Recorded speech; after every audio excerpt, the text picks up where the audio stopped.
दोस्तों नमस्कार, मेरा नाम है जितेंद्र कुमार और आज हम बात करेंगे कि ये 5 राज्यों में हुए चुनाव के बारे में। आखिर कांग्रेस पार्टी इतना बुरी तरह क्यों हार गई चुनाव? जहां इतना तगड़ा माहौल था कांग्रेस का, वहां से सुपड़ा साफ हो जाता है।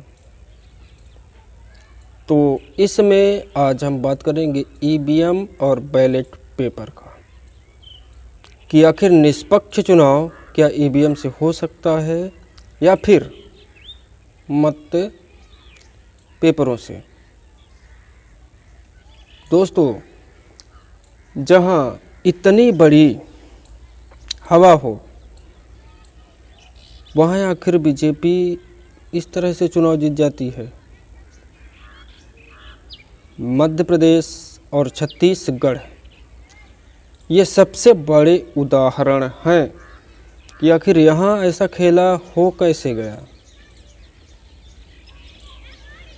तो ईवीएम के बारे में अगर बात की जाए तो मध्य प्रदेश में चुनाव नतीजों के बाद कमलनाथ ने भी ईवीएम पर सवाल खड़े किए हैं और चुनाव आयोग की निष्पक्षता पर भी सवाल हुए हैं। और जिसका उदाहरण देते हुए कमलनाथ ने बताया कि कांग्रेस पार्टी का एक ऐसा प्रत्याशी था जो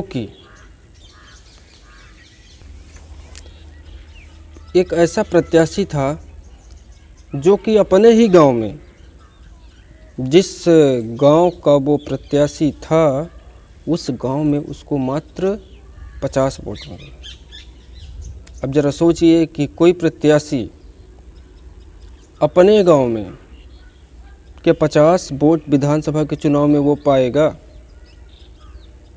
इसका हवाला कमलनाथ जी ने दिया है, लेकिन एक हवाला दिग्विजय सिंह ने भी दिया है और उन्होंने भी सवाल उठाए हैं ईवीएम पर, चुनाव आयोग की निष्पक्षता पर।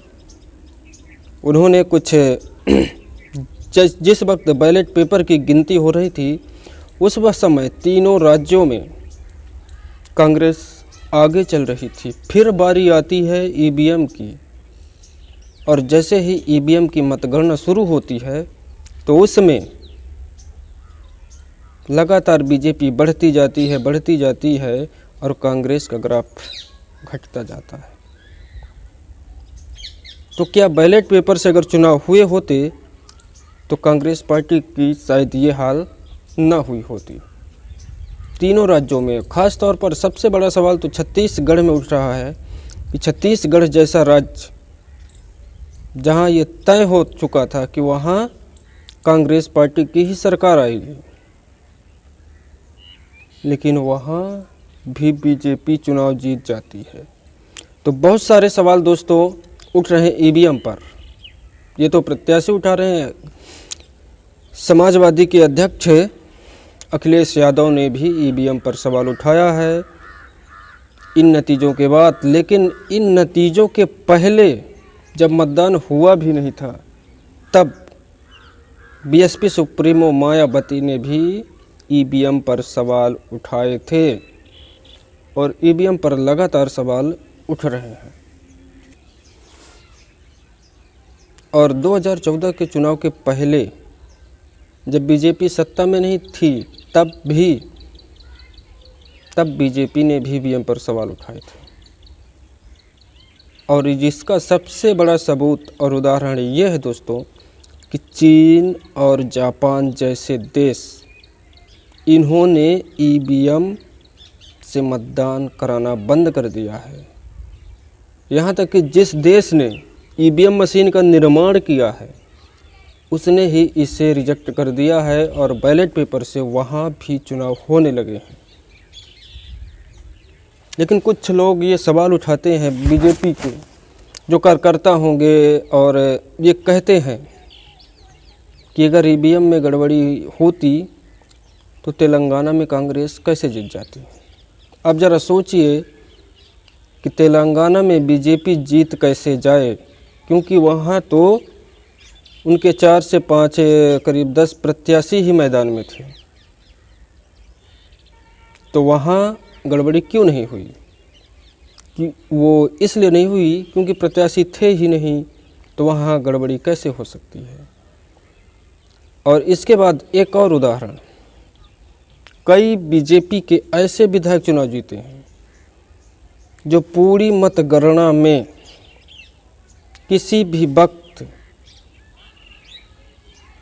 कांग्रेस पार्टी से आगे हुए ही नहीं और लास्ट के 2 या 3 राउंड में इतनी ज़्यादा बढ़त ले लेते हैं और चुनाव जीत जाते हैं। तो ईवीएम पर सवाल तो उठ रहा है, लेकिन इसमें दोष मैं बीजेपी बस का नहीं देता हूं, क्योंकि विपक्ष का भी ये दोष है कि आखिर आप चुनाव नतीजे आने के बाद ही क्यों ईवीएम पर सवाल करते हैं, चुनाव के पहले क्यों नहीं करते।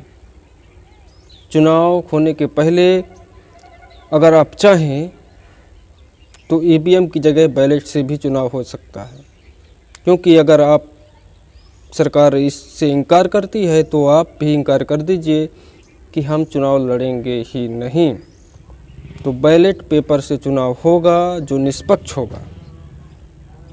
और सबसे बड़ा सवाल तो यही दोस्तों कि चुनाव नतीजों के बाद ईवीएम पर सवाल खड़ा करना गलत है। आप चुनाव नतीजों के पहले या मतदान के पहले ईवीएम पर सवाल खड़ा करिए और ईवीएम मशीन से मतदान के लिए तैयार ही मत होइए। दिग्विजय सिंह ने बहुत सारी लिस्ट पोस्ट की है कि लास्ट तक हमारे प्रत्याशी आगे थे, लेकिन लास्ट के 2-3 राउंड में इतनी बड़ी बढ़त ले लेना और चुनाव जीत जाना, ईवीएम पर सवाल खड़ा होता है।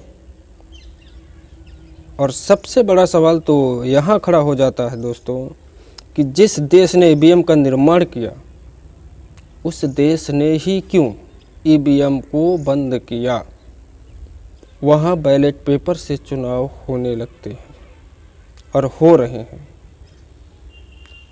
अमेरिका जैसे राज्य ने ईवीएम को नकार दिया है, क्योंकि ईवीएम की निष्पक्षता पर लगातार सवाल खड़े होते हैं।